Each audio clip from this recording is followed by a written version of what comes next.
brave kids. My name is Miss Avery. I'm our new Kids Director for the San Ramon campus, and I'm so glad to join you online. Have you guys learned our memory verse yet? That's okay if you haven't. I'll teach it to you now. Ready? Be strong and brave. Do not be afraid. Do not lose hope. I am the Lord your God. I will be with you wherever you go. Joshua 1:9. It is so good to memorize God's word. I just made those moves up. You can come up with your own or use mine.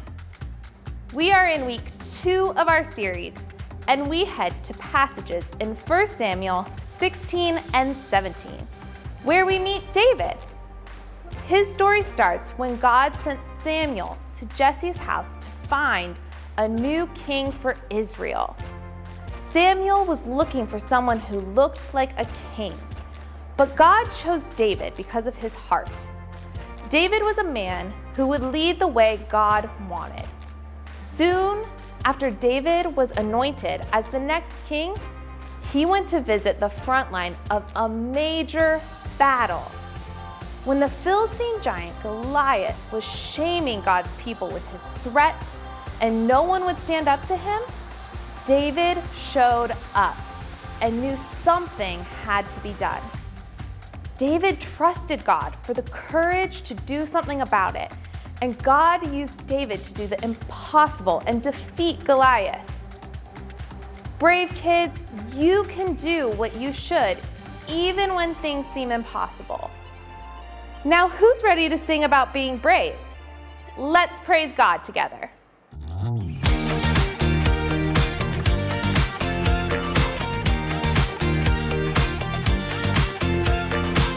When I wake up, I know that you are with me every step of the way. You're strong enough to handle any fear that I face. Even things that scare me, 'cause they seem too big. Even all the hard things that make me wanna quit. You're bigger than it all, and you're in charge of it. And I don't feel so worried when I look to you, Jesus. Your love is unforgettable. Your strength is undeniable. With you, nothing is impossible. You are the reason, you are the reason I'm brave. You are the reason, you are the reason I'm brave. You are the reason, you are the reason I'm brave. When I look at how great you are, your kindness helps me believe that you are good, and with you I can do anything. Even things that scare me, 'cause they seem too big. Even all the hard things that make me wanna quit. You're bigger than it all, and you're in charge of it. And I don't feel so worried when I look to you, Jesus. Your love is unforgettable. Your strength is undeniable. With you, nothing is impossible. You are the reason, you are the reason I'm brave. You are the reason, you are the reason I'm brave. You are the reason, you are the reason I'm brave. Your love is unforgettable. Your strength is undeniable. With you, nothing is impossible. You are the reason, you are the reason I'm brave. You are the reason, you are the reason I'm brave. You are the reason, you are the reason I'm brave. Welcome to Story Lab. This week, we're talking about courage, while we take a look at the story of a kid who landed a giant job. Oh, And we're also gonna be doing this.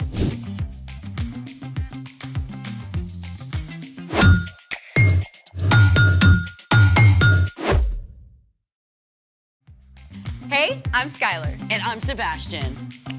We're talking about courage, which is being brave enough to do what you should do, even when you're afraid. Yeah, like when you're trying something brand new.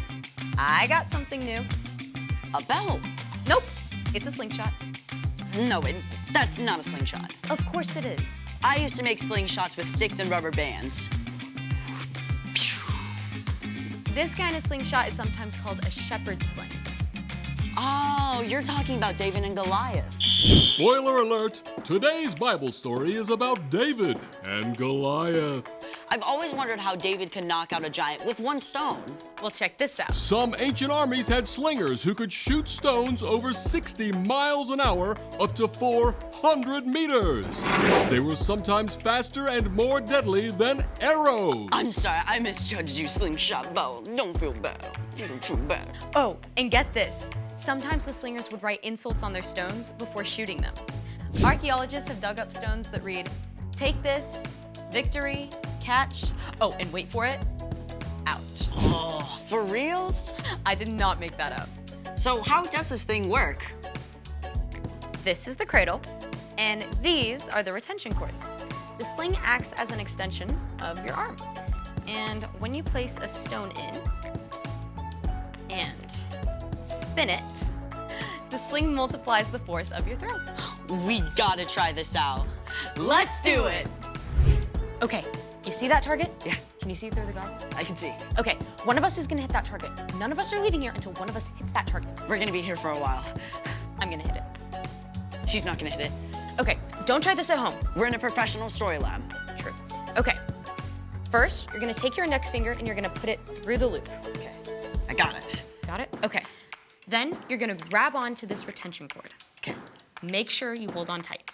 Then you're gonna place your stone in, and then you're gonna swing with a bunch of momentum from an underhand arc. All right. Once enough momentum is built, you're gonna release the retention cord. All right. Okay, ready? Hey, that was pretty close. Hey, let me go. Let me go. You go first. Okay. I'm gonna try the figure eight. Or not.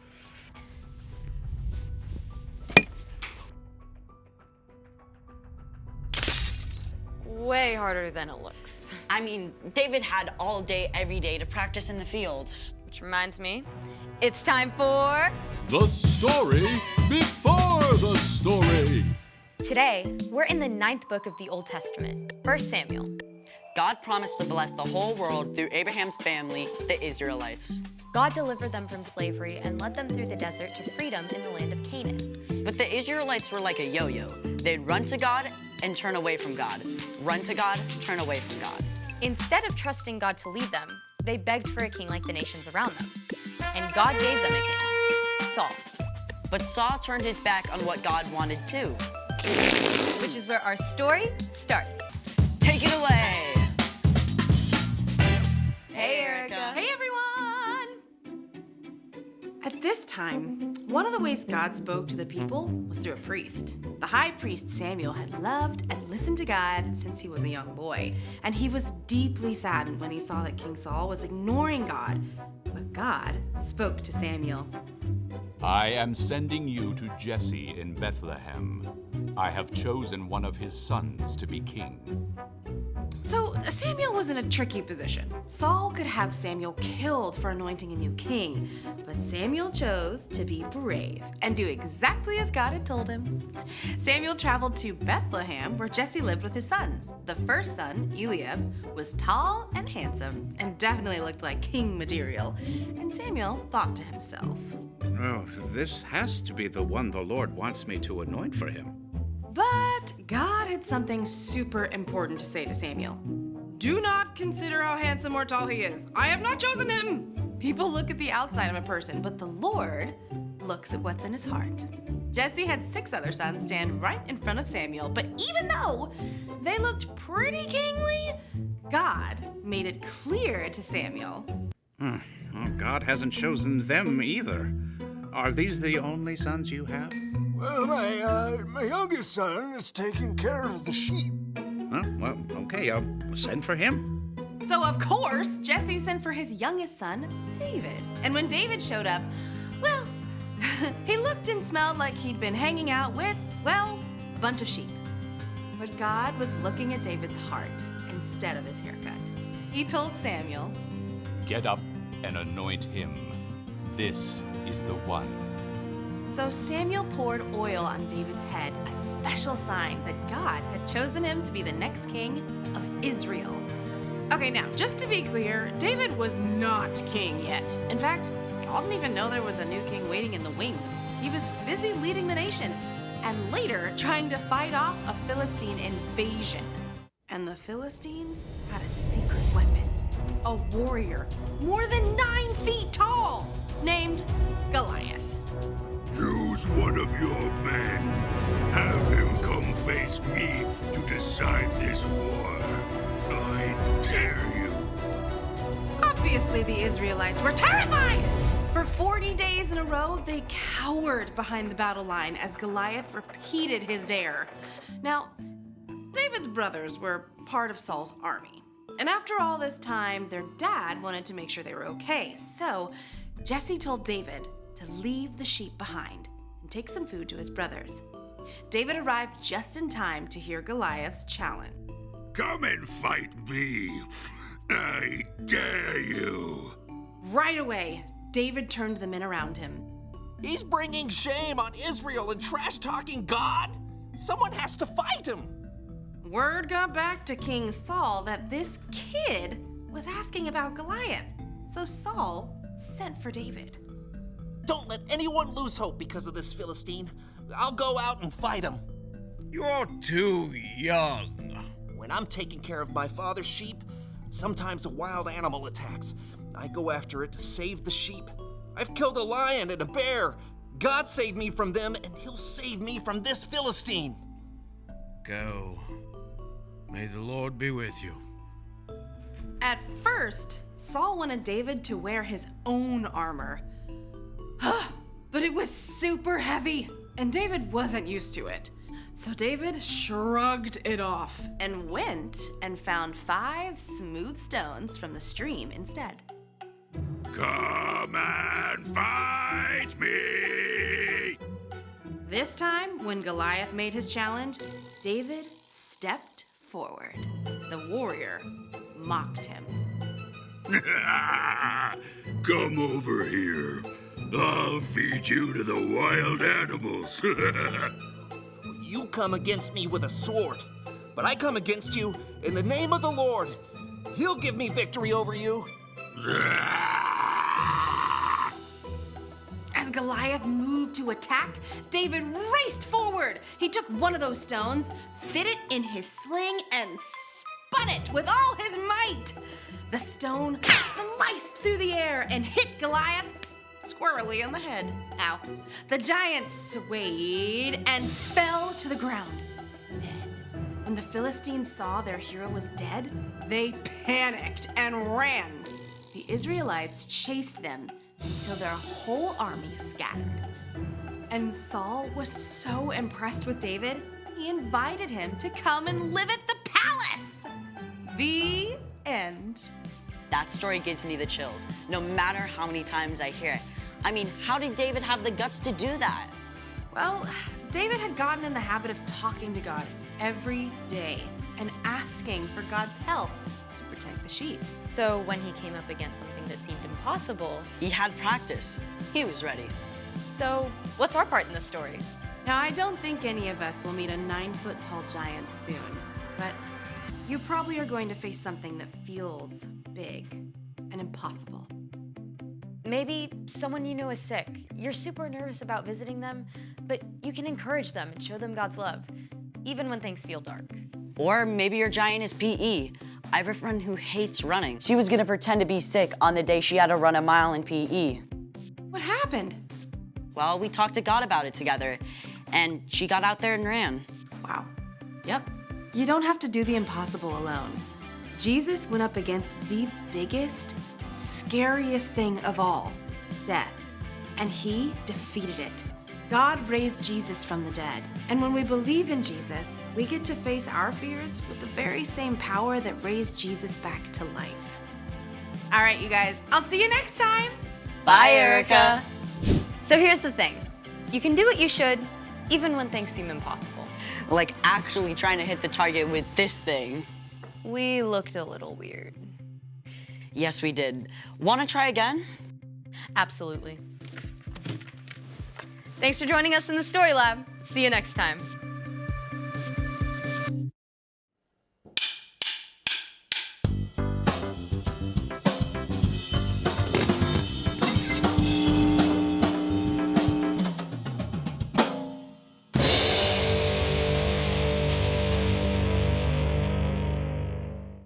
What does fear feel like to you? Maybe it's butterflies fluttering in your stomach, or it might seem like cold fingers creeping up your spine. Fear can feel like a lump in your throat that makes it hard to swallow. Or it might chase thoughts round and round inside your head, refusing to stop. Enough! When you face something hard, fear can show up in 100 different ways. It can threaten to stop you in your tracks. But you don't have to let fear be the boss of you. When fear shouts, "You can't do it!" stop. Take a deep breath. Listen for that still, quiet voice of God. God says, "Be strong and brave. Do not be afraid. Do not lose hope. I am the Lord your God. I will be with you everywhere you go." When you know that God is with you, you can keep going. You can walk straight through those fears. And when others see you choose to be brave, even when you're afraid, they can see God at work in your life. That's why courage is an amazing way to worship God with your life. Because worship is about more than just singing loud, it's all about living loud.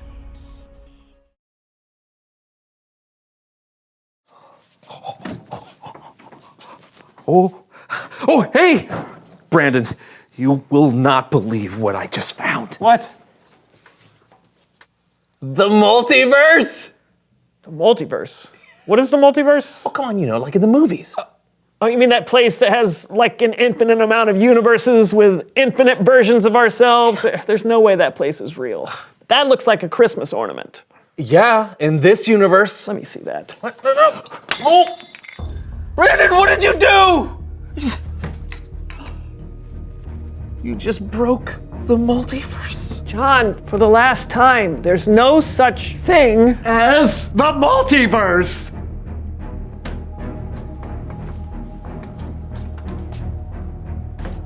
Things just got out of hand.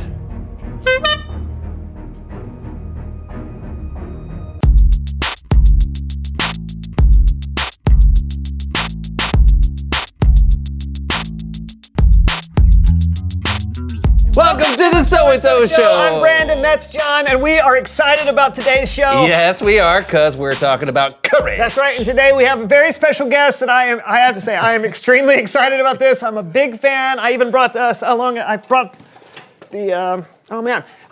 forgot something that I want him to sign. I'll be right back. Cover for me. Okay. I'll be right back. I guess I'll just, Was that a knock at the door? Brandon, I think he's here. Okay, please welcome someone who knows stuff. Someone who knows stuff. Someone who knows stuff?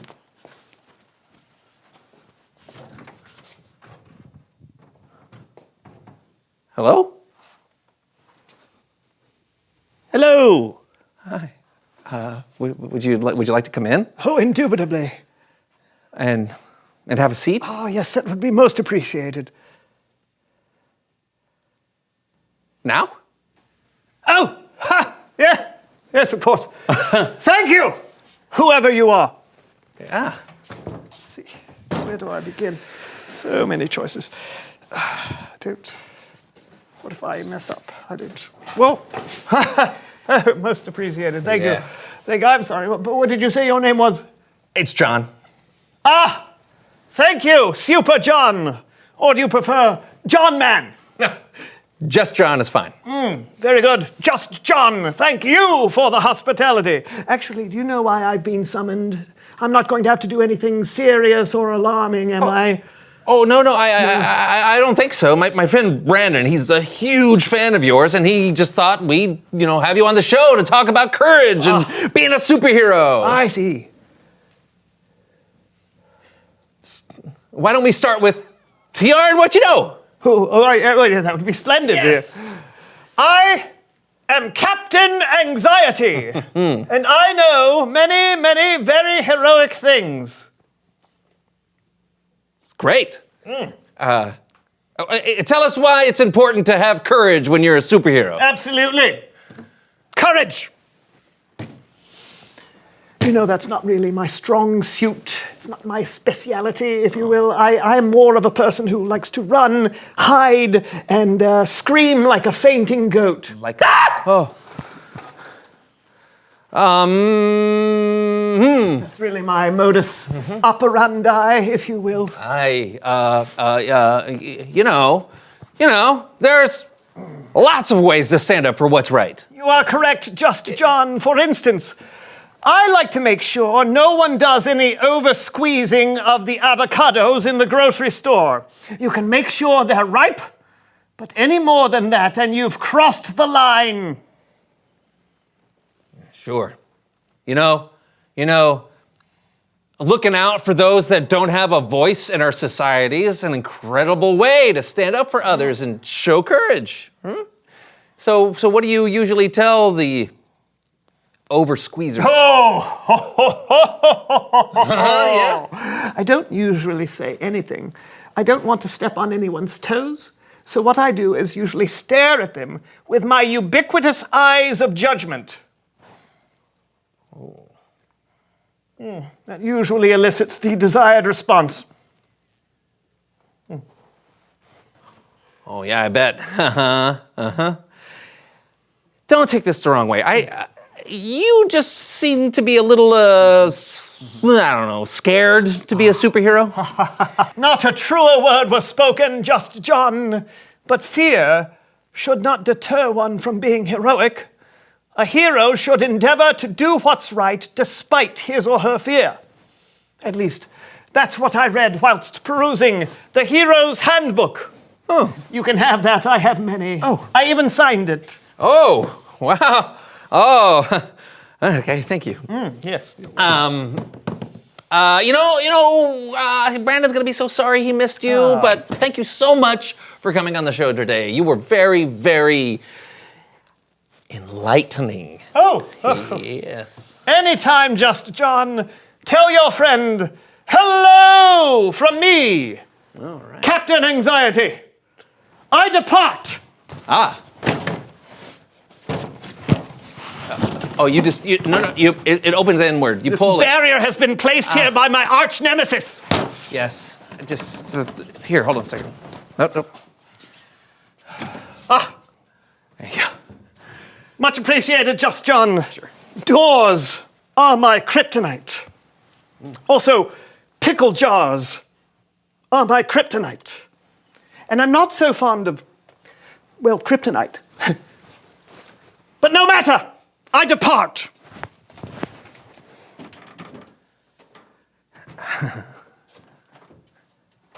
Oh, watch out for that parking meter. Okay. Is he here? Oh, you just missed him. What? Oh, man. I knew I was taking too long. What did he say?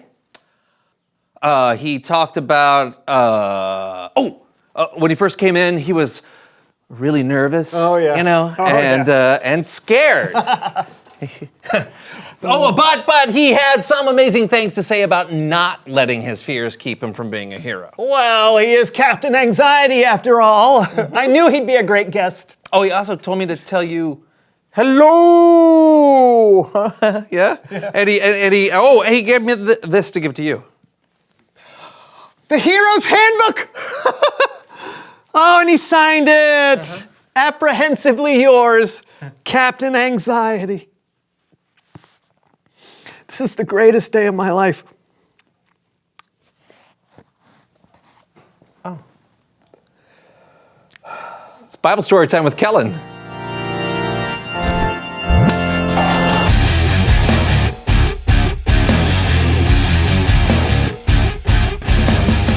Hey guys, I gotta say, Captain Anxiety was something special. That's a good way to put it.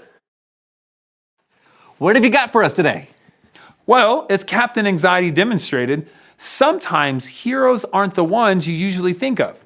That's what today's story is all about, and we're gonna tell it with Laundry Theater!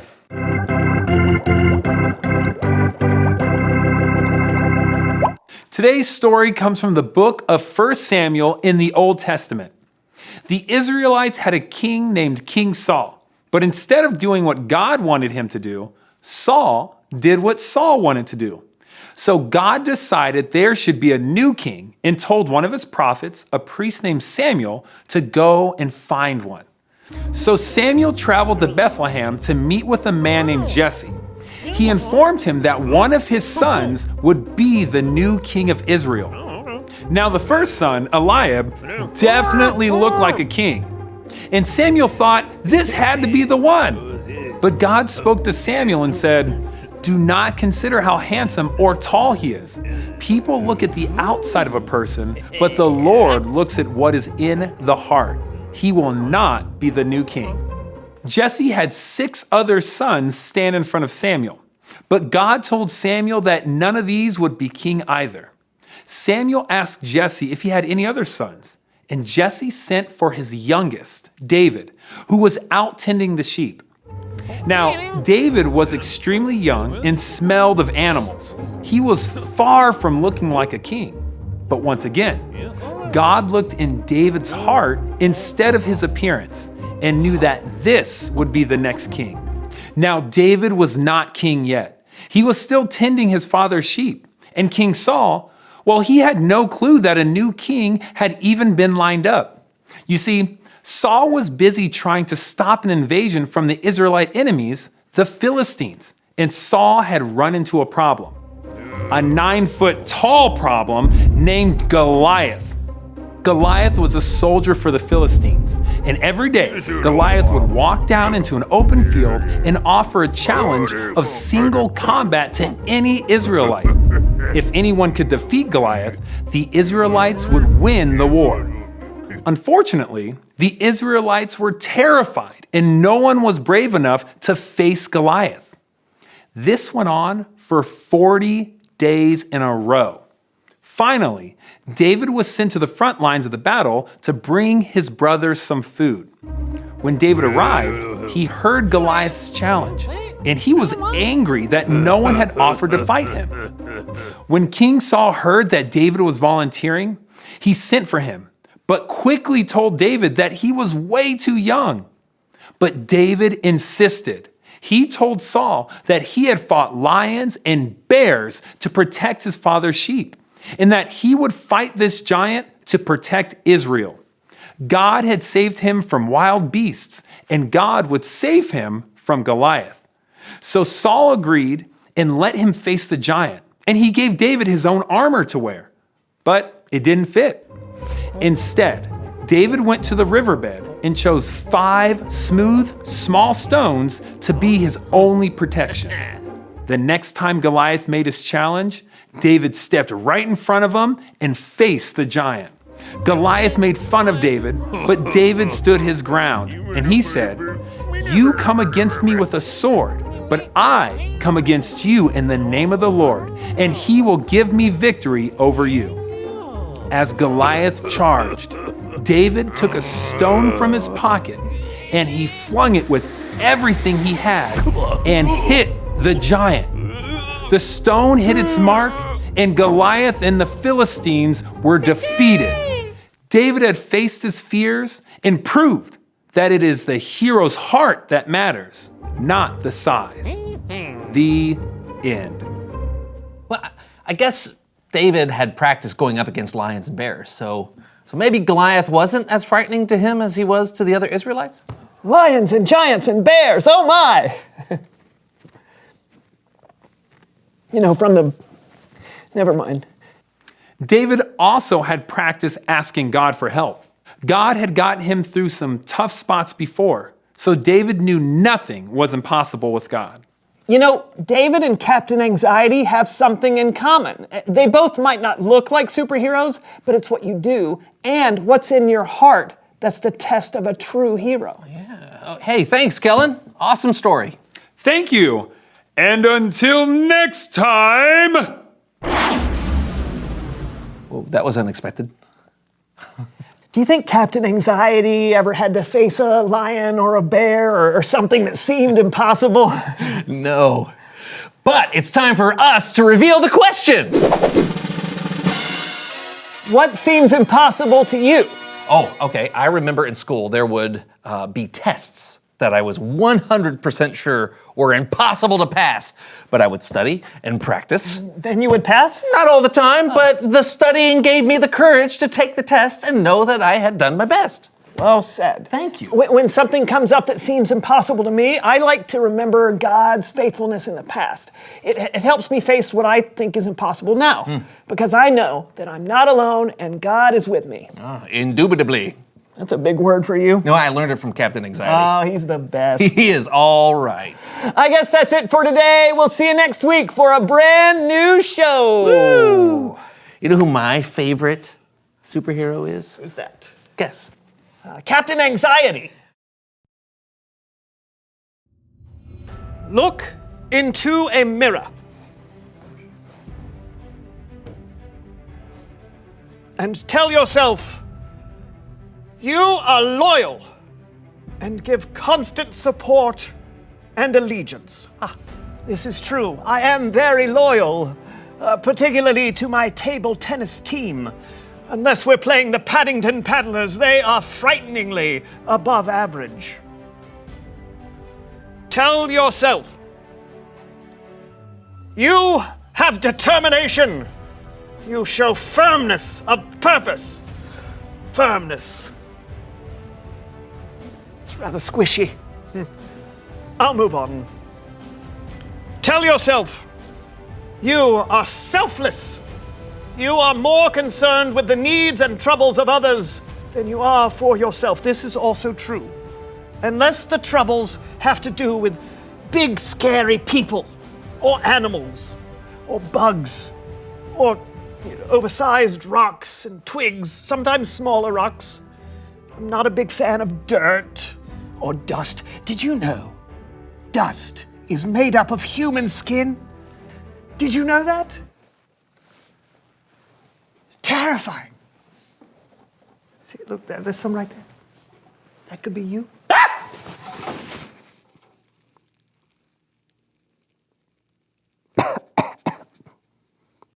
This is where dust is born.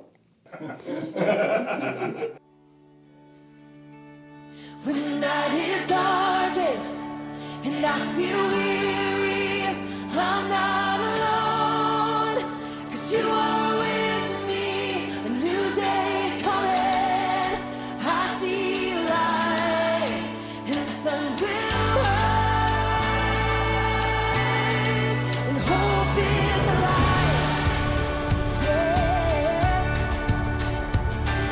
No matter what tomorrow brings, I know that you'll be by my side.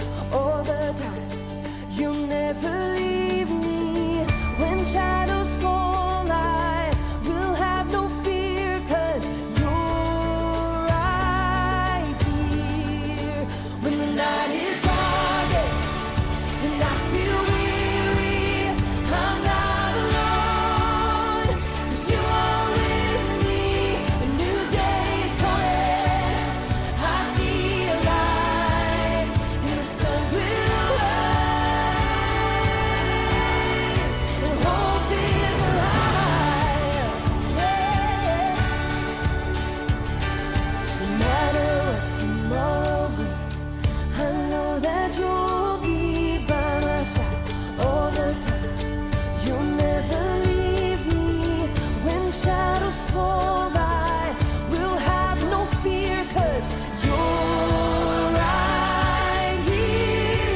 What a great lesson.